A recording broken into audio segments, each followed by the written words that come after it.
This is the metagame stats for Co-op Tournament number 1, round number 1. Both teams have started off with 3 points. So, team number 1, Ancalagon and Ziemson, will be playing Orbital Strike and Speed Freaks on Oblivion Express, and they will be doing it with Alarak and Vorazun. Team number 2 is Eddie and Hunter, and they will be playing with Fear and Lava Burst on Oblivion Express. They will be doing it with Dehaka and Nova. So far, no team abilities have been used, so let's get into a game. This is the Co-op Tournament number 1. Round 1, Team 1. And we have, over here, playing Vorazun, we have Ancalagon. And player 2, playing Alarak, we have Ziemson. So, we're going to have a look at the masteries to see what they are running up against. They are up against the Orbital Strike and Speed Freak, so relatively straightforward set of mutators. Mastery-wise, we can see here the Vorazun has gone for the Black Hole duration, the time stop speed increase, and then 8 to 22 points into the Spear of Hadun energy and the Chrono Boost mastery. Alarak is actually not a mastery level, and on loading up the replay, I noticed that Alarak was actually a level 5 Alarak, which means on this account, he has not bought Alarak, so he's sitting at level 5 non-mastery. This does reduce Alarak's power level, because he would very much prefer to be able to clear his expansion using an overcharge mastery with at least 22 points into the overcharge mastery, which can completely clear his expansion. But the players have chosen to go for this combination regardless, and they will be taking their chances with a Vorazun carry with a backup from Alarak here. So you see Alarak has sent one probe to already start poking on this side just to weaken these rocks, because his overcharge is not going to be enough to clear his expansion. And production-wise, Vorazun is just taking up as usual. Alarak building up a gateway now, and an extra pylon will be coming down as well. So Alarak will be severely limited in his capabilities to do this. The other thing to also note, I believe he does not have access to his Death Fleet cooldown, or his Death Fleet in general. So again, that's another unit that Alarak really wished he would have, but as you can see here, Vorazun's already put down the Shadow Guard because she has enough energy to do so, with the mastery allocation that she has, which is the 8 points into the Spear of Hadun energy. And Vorazun now will be using the Dark Templars over here to clear Alarak's expansion, which is very beneficial. In general, like, this mutation set is not terrible. The Orbital Strike and Speed Freaks, the Speed Freaks basically means the attack waves, end up in your face very, very quickly, and it can sometimes be beneficial, like depending if you have maybe a little bit of extra duration on your Shadow Guard mastery, which is not the case in this situation. You can actually you can wait for the attack wave to come in, and the attack wave reaches your Shadow Guard, and clean up the attack wave, as well as clear both the expansions with Vorazun's Shadow Guard. But that is not the case. Alarak is already in position over there, and one destruction wave instantly comes up and one-shots the entire wave, and now Alarak is ready to help Vorazun deal some damage. Vorazun does take a while for her to get the Dark Templars out. Ideally, she'd want to go for... Yeah, so they're going for the old... it's the Swarmy Zerg composition, so she's probably going to want to go for a bunch of Dark Templars and a bunch of Corsairs here.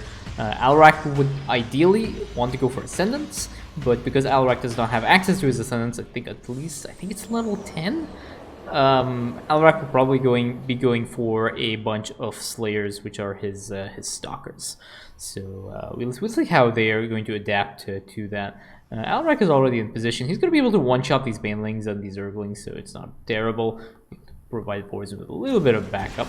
There we go. One destruction wave instantly comes off. One shot's a large chunk of this attack wave. Still a few more Lings over there. And now we have another Orbital Strike that's being focused on Alarak. Alarak is going to dodge that out of the way. Surprising only that it's 3. I think maybe... Okay, so the rest of the Orbital Strikes came on this side trying to target these probes that were being transferred across. And now Alarak is poking away on this train. What Alarak could do actually is put down the pylon over here and overcharge. The DPS output is a little bit low, but I think if Alarak is going to solo commit... Okay, so there's his pylon over there. I tend to put my pylon over here, so my pylon doesn't really get lost to the attack waves, but that's also fine. But see how slow this overcharge is. See how little damage it is. Now this next attack wave is over here. There's an overcharge that comes down. Unfortunately, that overcharge is not going to be enough to deal with the whole thing that seems to be stuck there.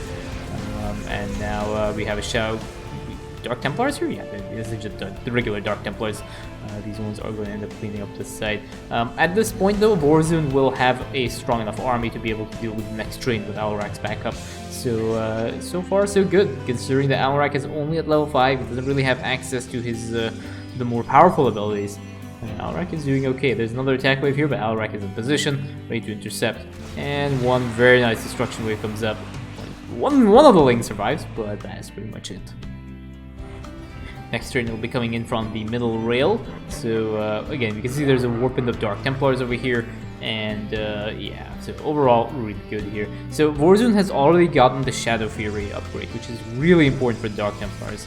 I like to get the Shadow Fury and the Blink upgrade for the Dark Templars. I skip out on the Void, is it called Void Stasis? I think it's called Void Stasis ability, which is the one that allows the Dark Templars to disable static defenses. I find that one to be more of a detriment rather than a benefit, because you end up having just a bunch of static defenses that cannot be attacked anymore.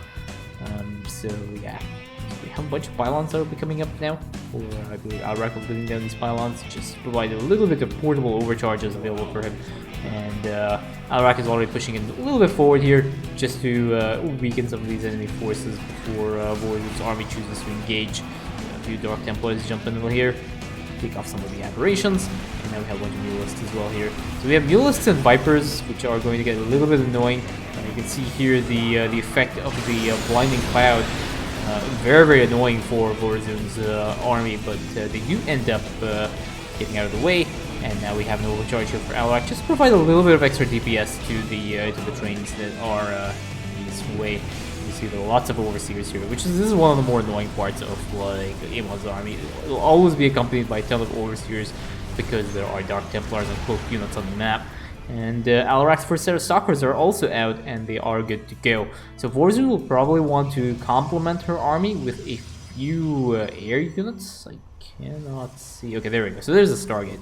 So just having a few Corsairs will help Vorazun's army a lot. The way Vorazun usually deals with the swarmy Zerg composition is you put a black hole on the front of the attack wave, and basically catch out the entire attack wave, and then just send your Corsairs in to just one-shot everything. They do a lot of damage when they are in a reasonable number. They, especially against Zerg, Corsairs work really well in dealing with this. You can see here that black hole comes out and instantly one-shots. It causes the rest, pretty much the whole chunk of the attack wave to get cleared up by the enemy forces, by the allied forces.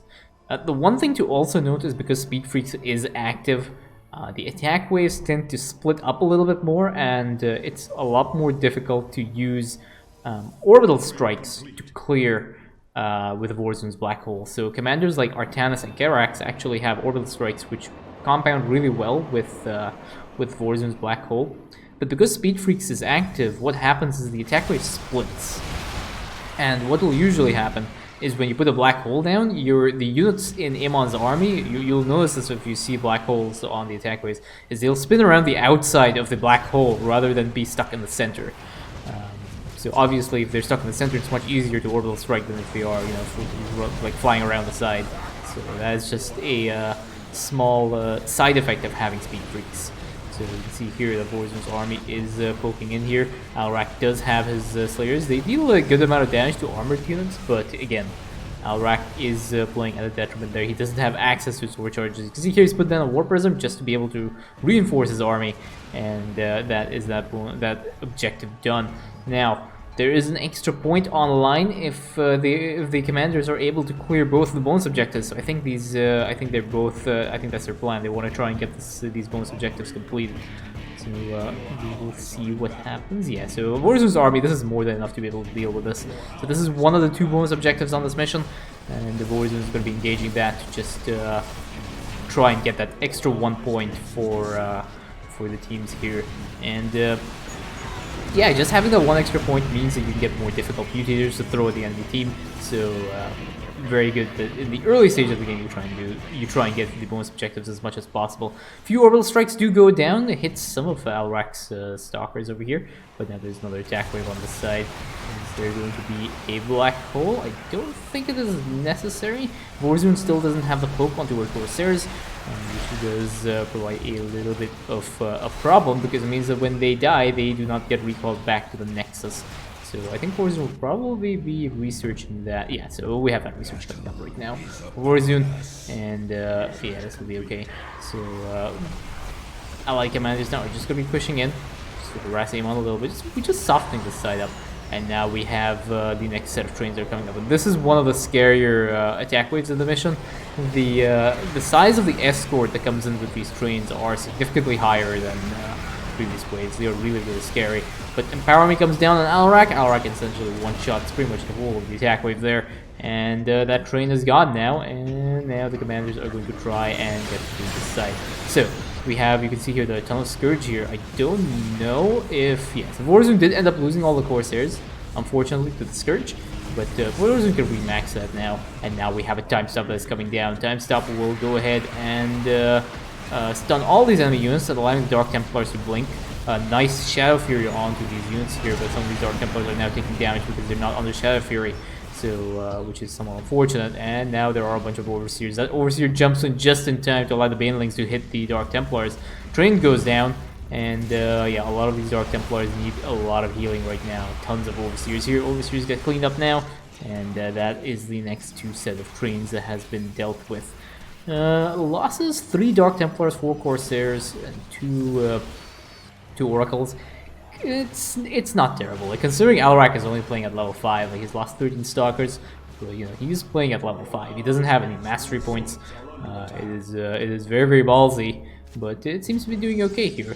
1 Hydralisk harassing this pylon.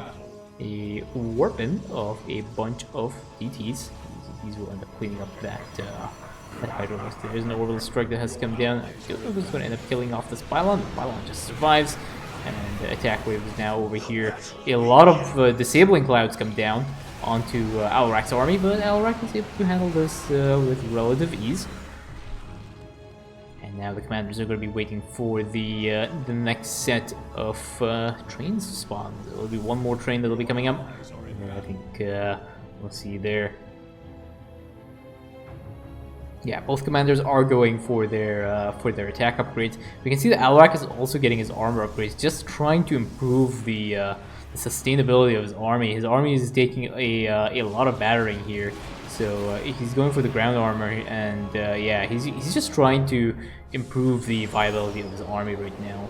And I do not blame him. He's flowing a lot of resources, so you know, just having the extra resources being put into, you know, some of these upgrades that may provide a little bit more usefulness for the army. Lots of orbital strikes over here. The Alarak's army will have to blink. Oh, that is just absolutely brutal. Lots of large hits here. All the stalkers are in the red or the yellow. That was a very, very unpleasant there hit from the from Amon's orbital strikes. But the escort wave has been dealt with. Vorazun is starting to mass up now. The Corsair count, getting the Corsair count up is going to be very, very important for Vorazun. And this train is going to end up going down. A few hybrids are left over here. Those things will have to be dealt with. Otherwise, they're going to move over to the player's base to harass. But overall, relatively okay. Alarak will have to try and remax his army out. He has 30 stalkers right now. And the commanders are now moving up over here and see what their plan is.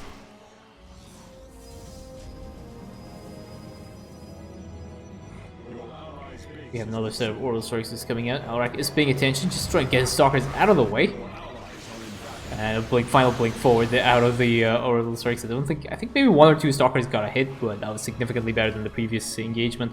And now the next attack wave has spawned and is making a beeline towards the player's base. And you can see over here, this is exactly what I was talking about, like how these attack waves just end up splitting all over the place. And we have an Empower Me here on Alarak. There is a fungal growth that gets thrown down by the Infestor that was just parked over there. Troll face on the Infestor, but that attack wave is gone now. And Alarak, his Empower is going to run out, so he's not going to have that available for this next train wave. So let's see how they choose to deal with this. And one thing that's also important to note is see how how Alarak is staying with his ally and dealing with one train at a time. That allows his ally to buff his Empower Me as well, so when he does have it available, he's able to get the maximum benefit out of it. So now we have another double train wave, another set of orbital strikes that's coming down on Vorazun's army. Vorazun decides to dodge out of the way. The escort wave has spawned, but a black hole comes down to this escort wave, and Alarak is in position with a lot of stalkers and a lot of Vorazun's army, and ends up deleting the escort wave very, very quickly. And now this train is left off by itself, which Alarak and Vorazun can clean up there. So that train will end up going down once these hybrids are getting cleaned up. And now we have the next train that has to be dealt with, and it is making its way here. Commanders will be ready to engage the side, but Vorazuns will have to be very, very careful with the Corsairs. There are a lot of Scourge, and they will suicide themselves into the Corsairs. So we have a time stop that's come up now, and Vorazun is targeting that Viper. Is Vorazun going to try and take out the other Viper as well? There should be 2 Vipers with this escort wave. There you go. So yeah, Vorazun has been looking for this, just trying to take out these Vipers so that none of the ground units can be disabled by them. And there we go. That attack wave has been dealt with, and that train has gone down. And now we have one last bonus objective. If the commanders can clear up this bonus objective, they will get 1 bonus point towards the next round.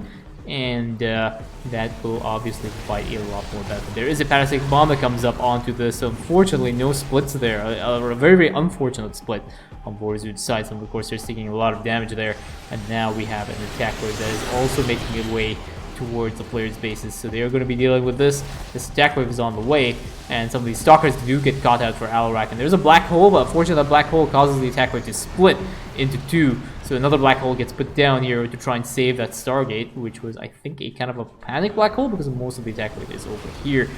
We have another disabling cloud that comes up onto the ground, but Alarak's stalkers do jump out of the way and are able to focus fire down the rest of that attack wave and clean that up. I think overall has been okay. So there's a ping now on the minimap because the allies are ready to deal with this next train. This is where the last train will spawn.